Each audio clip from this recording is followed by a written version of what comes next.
In February 2013, 21-year-old Canadian student Elisa Lam arrived in Los Angeles, excited for a solo trip exploring the city. She checked into the Cecil Hotel, a building with a long and dark history, famous for mysterious deaths, suicides, and even connections to notorious serial killers. To most, it was just a budget hotel. But to those who know its story, it was a place where the shadows seemed to linger just a little too long. On January 31st, Elisa was last seen alive. She wandered the hotel alone, often wandering the hallways late at night. She appeared on the hotel's security cameras, but the footage was strange, unsettling, and almost surreal.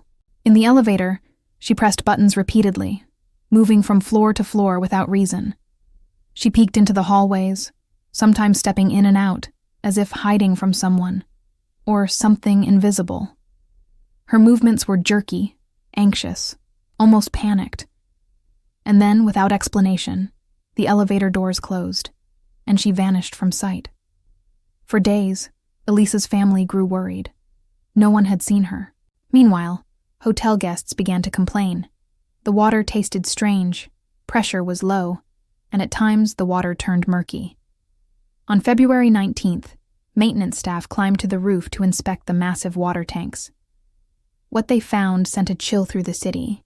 Elisa's body was inside one of the tanks. How she had gotten there, or how she had survived long enough to climb in, was impossible to determine.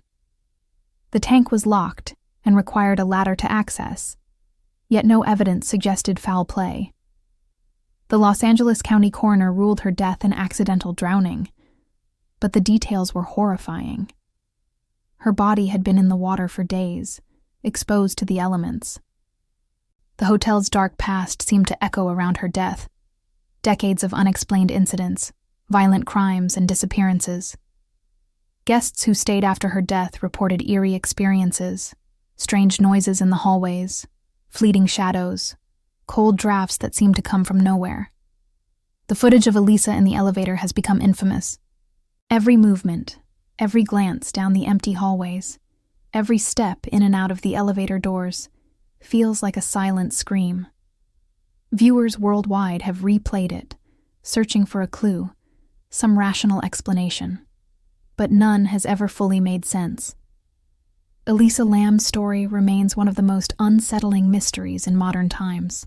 It's a reminder that sometimes the scariest horrors are not the monsters we can see, but the ones hidden in plain sight, lingering in abandoned hallways, behind closed doors, and in the shadows of places where light barely reaches. A young life lost, a building steeped in darkness, and a mystery that may never be solved. And somewhere, in the silent corners of that hotel, you can almost imagine her footsteps echoing, her anxious eyes searching the halls, still trying to escape. So the question remains, if you stayed in that hotel for just one night, would you see her too?